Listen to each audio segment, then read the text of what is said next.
night edition of HP at the Half. The Celtics have the lead out in Boston against the Trailblazers. They came out of the gates playing some solid basketball. They'd like to continue that right here. We've seen Paul Pierce in top form. He has 11 points, has been all over the floor on the defensive end as well. For the Trailblazers, though, not the same story. Their three-point shooting hasn't showed up yet. They're bombing away, but haven't been able to hit the mark. Not a great game for Brandon Roy so far. An abysmal field goal percentage. The shot not cooperating.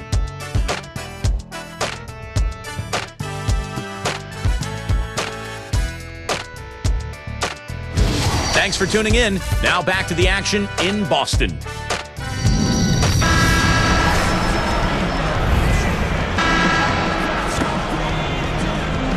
And welcome back as we begin the second half. Thus far, a somewhat one-sided game. Here's Miller.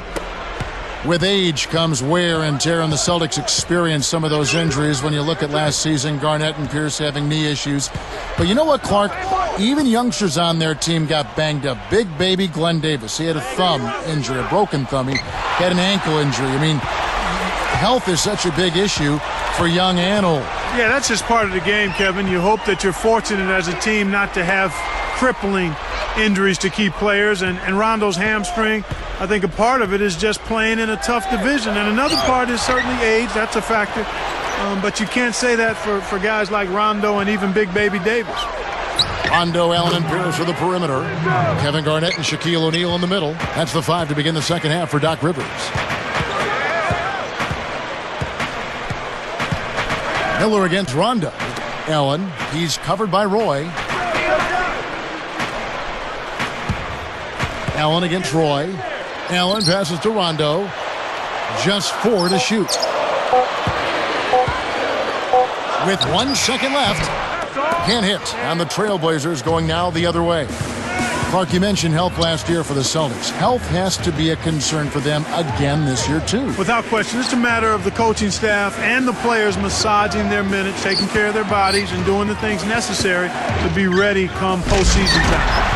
Clark, a lot of people thought Roy would break out this last season, and he had a good year, but he didn't quite make the leap.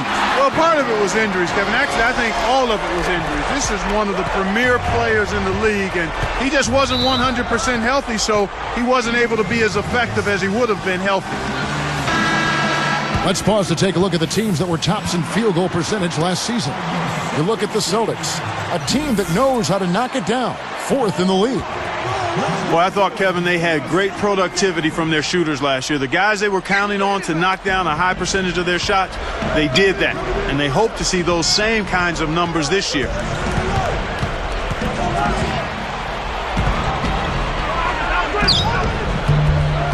Kept alive. Batum with the ball. Pass to Miller. He's covered by Rondo.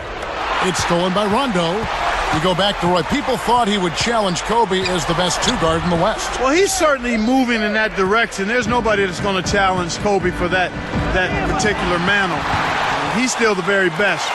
But those players who will be challenging Kobe for that title, of those players, Brandon Roy is certainly at the top of the list. Here's Miller. About 3.5 minutes left in the third. Outside Roy. Looking to heat up a bit. Batum with the 3. That falls. Great assist by Brandon Roy. He has 7. Come on now. You got to pay better attention than that on a shooter like him. He'll make that 10 times out of 10. Allen for 3. And that's collected by Camby. Well, the bad shooting continues for them to start this half. Knocked loose. Miller inside. He's covered by Rondo. Second chance shot. And that one's good by Aldridge. Aldridge has got his second basket of the night. With the high basketball IQ at the offensive end, this guy's just waiting for you to make one mistake as a defender. If you do, he'll take advantage of it. Excellent anticipation there, Kev. He placed that pass perfect. Batum for 3. The shot is off. So Boston will take it the other way.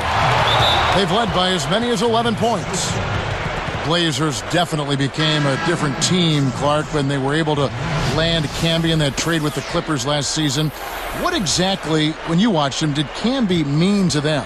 Well, first, it's a tremendous acquisition to get a guy like Marcus Camby. Good point. But then you talk about what he brings. It's defensive presence. He's unselfish. He's selfless as a defender. He helps out his teammates. He's insurance for Oden and Prisbilla. And all three of those guys are defensive-minded. I mean, that's the strength of their game, and it helps Portland to be able to clog up that middle and keep teams out of the paint. Making a switch here with the Celtics. Here's Roy. 2 minutes left in the third quarter. To the right wing. Rondo against Miller. Back to Roy. Here's Aldridge. Excellent D there from Garnett. He's been AWOL this quarter. When his team is down and in need of some scoring from him, he hasn't shown up. Roy with it. Back to Aldridge. Leads him with the pass. Roy can't hit. He's had some problems finding the range here in this quarter. Here's Allen on the money. Allen's got 5. Speed is only part of the equation here. He's not blinding quick, but he was determined to take that one to the rim. Ray Allen, even at his age, is still a sight to behold when he takes that jump shot. Yeah, he really is. He's got one of the sweetest jump shots we've ever seen in the history of the game. As pretty a shot as we'll see. And not just because it looks good, it goes in, too. He drew the D in and then kicked it out to the open man. We've seen them with a lot of good ball movement. That's exactly the way to play. The fans love it. It's fun for the players. I love it. And more importantly, it's tough to defend. Goes up. And O'Neal gets it to go. O'Neal's got his first basket. So with Ray Allen, Clark, do you see him being that way for the next few years, a specialist? You know, he's a better all-around player than people have given him credit for. I mean, his shooting is so superb and so special that that's what draws the most attention. But he's a good all-around basketball player. He stretches those defenses, though, with that shot. Yeah, he does. Nothing's working for him here. He's just really struggling to find the basket. Rondo kicks to O'Neal, and the one-handed jam to finish.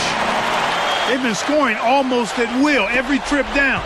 The lead just keeps on growing.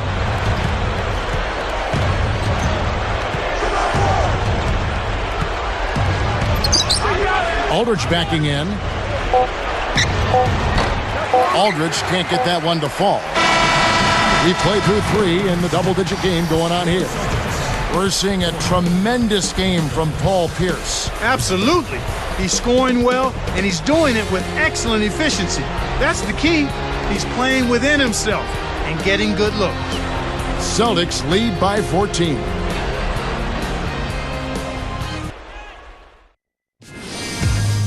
Next Sunday, Rudy Gay and the Memphis Grizzlies go up against Kevin Durant and the Oklahoma City Thunder. The NBA season gains momentum. Do not miss it.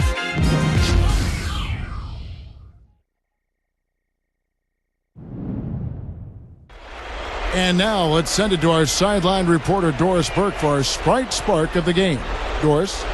Kevin, for that great stretch the Celtics put together, they get the Sprite Spark Award.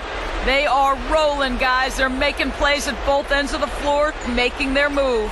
Great, Doris. That big scoring run being a difference maker, Clark, in this game. Well, it often comes in spurts, Kevin. Spurtability is what I call it, and that's what happened today.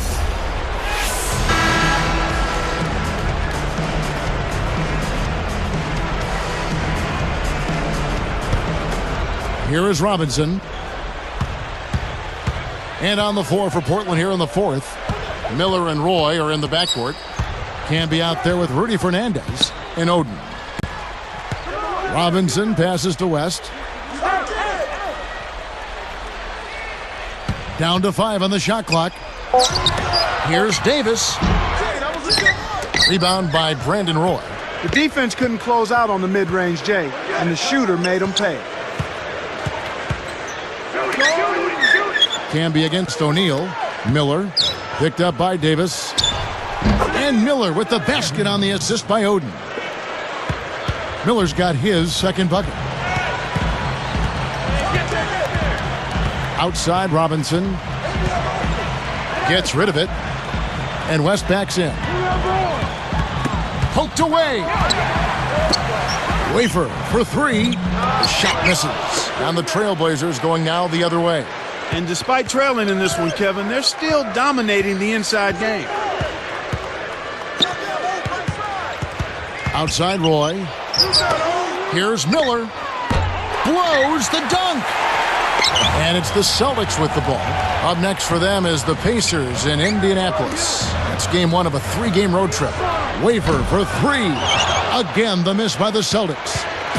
They have a lot of ground to make up here. They're struggling. Nothing seems to be working for them right now. Now, here's Roy. Not a lot of room. From deep. Kept alive. Second shot opportunity. Can be no luck. This is one of the key reasons why they're losing.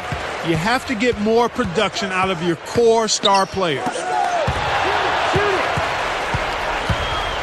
Now Miller, picked up by Davis. Here's Oden, and no good. But close in that one, so he'll shoot two. They get Jermaine O'Neal. The first free throw is good. So for the Trailblazers, LaMarcus Aldridge is checked in for Camby. Batum comes in for Rudy Fernandez. And it's Mills in for Andre Miller.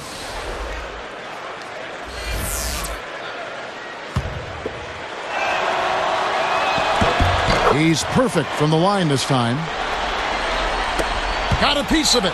And Kev, that's only his first giveaway for the game. Here is Robinson. Under 4 minutes left in the fourth.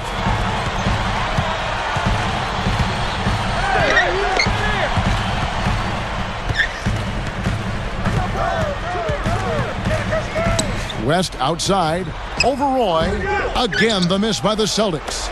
That's not something you'll see very often. Got the mid-range jumper he wanted, but off target.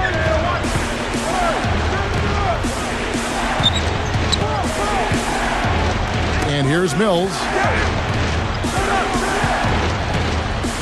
Guarded by Robinson. Into Greg Oden. And jammed in for two. Good eyes and hands there. Set it up. They've really flipped the script here. Their hustle at both ends has got them back into this one. Aldridge against Robinson. Will it go? Here's O'Neal. The shot, no good. And the Blazers the other way. It's not an insurmountable deficit. They've got time on their side. Yeah, don't worry about the scoreboard here. Just make the most of each possession. Don't have any empty trips. Aldridge. Rebound by Delonte West. He's got to break out of this slump if his team wants a chance to win. And the jam by Jermaine O'Neal. That was vicious. I mean, real vicious. He hung on the rim just to say, you realize this is my basket.